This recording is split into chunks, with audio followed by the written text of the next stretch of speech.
କାହିଁକି ଚକା ଆଖି? ସେଦିନ କୁରୁକ୍ଷେତ୍ରର ଯୁଦ୍ଧଭୂମିରେ ଯେଉଁ ବିଶ୍ୱରୂପକୁ ଦେଖି ଅର୍ଜୁନ ବ୍ୟାକୁଳ ହୋଇ ଉଠିଥିଲେ, ତାଙ୍କ କଣ୍ଠରୁ ସ୍ତୁତି ଉଚ୍ଚାରିତ ହେଲା। ଅନାଦି ମଧ୍ୟାନ୍ତ ଅନନ୍ତ ବୀର୍ଯ୍ୟ ଅନନ୍ତ ବାହୁ ଶଶି ସୂର୍ଯ୍ୟ ନେତ୍ରମ୍।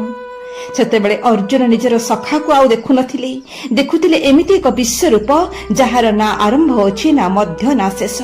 ବିକଳ ଭାବରେ ସ୍ତୁତି କରି କହିଲେ, ହେ ପ୍ରଭୁ, ମୁଁ ଦେଖୁଛି ଆପଣଙ୍କର ଏହି ବିଶାଳ ରୂପରେ ଦୁଇଟି ନେତ୍ର ରହିଛି।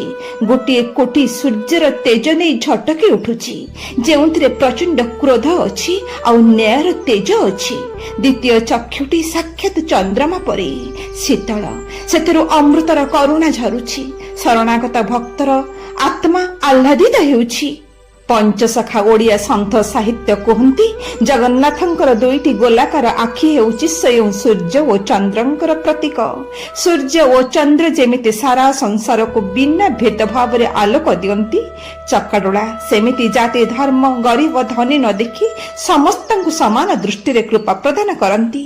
ପୁଣି ସେ ହେଉଛନ୍ତି ଗ୍ରହ ରୂପୀ ଜନାର୍ଦ୍ଦନ। ସ୍ୱୟଂ ରବି ଗ୍ରହ ଦକ୍ଷିଣ ନେତ୍ର ଆଉ ସୋମ ଗ୍ରହ ବାମ ନେତ୍ର ବୋଲି ଏ ଭାବ ମଧ୍ୟ ଦେଖିବାକୁ ମିଳେ। ଆଉ ଏକ ରହସ୍ୟ, ଉପନିଷଦ କହିଲେ ରସ ବୈଶାହ, ସେଇ ପରମ ବ୍ରହ୍ମ ହିଁ ଆନନ୍ଦର ପରମ ରସ। ସେଦିନ ଦ୍ୱାରକାରେ ମାତା ରୋହିଣୀ ତାଙ୍କ ଅଷ୍ଟ ପାଟବଂଶୀ ମାନଙ୍କ ପାଖରେ ବସେଇ ବର୍ଣ୍ଣନା କରୁଥାନ୍ତି ଗୋପୀମାନଙ୍କର ପ୍ରେମ ଆଉ ଶ୍ରୀରାଧାଙ୍କର ଅନାବିଳ ବିରହ ବେଦନା। କବାଟ ଆଢୁଆଳରେ ରହି ଶୁଣୁଥାନ୍ତି ସ୍ୱୟଂ ଶ୍ରୀକୃଷ୍ଣ ବଳରାମ ଆଉ ଭଗ୍ନୀ ସୁଭଦ୍ରା। ଗୋପାଙ୍ଗନା ଆଉ ଶ୍ରୀରାଧାଙ୍କର ସେହି ପ୍ରେମରସ ସେମାନଙ୍କ ହୃଦୟକୁ ଏମିତି ଆହ୍ଲାଦିତ କଲେ ଯେ ସେ ଦୁଇ ଭାଇ ଭଉଣୀଙ୍କ ସହିତ ସ୍ୱୟଂ ଶ୍ରୀକୃଷ୍ଣ ନିଜେ ନିଜ ପ୍ରେମ କଥା ଶୁଣି ତରଳିବାକୁ ଆରମ୍ଭ କଲେ। ହାତ ପାଦ ସଂକୁଚିତ ହେବାକୁ ଲାଗିଲା, ଆଉ ଭାବର ଆତିଶଯ୍ୟରେ ଆଖି ଦୁଇଟି ଆଶ୍ଚର୍ଯ୍ୟ ହୋଇ ବିଶାଳ ଚକା ଆଖିରେ ପରିଣତ ହେଲା।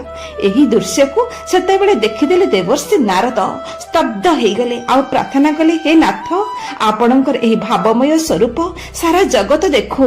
ନାରଦଙ୍କର ସେହି ପ୍ରାର୍ଥନା ରକ୍ଷା କରି ନୀଳାଚଳ ଧାମରେ ଏହି ସ୍ୱରୂପରେ ଚକାଚକା ନୟନରେ ସେ ବିରାଜମାନ କରିଛନ୍ତି।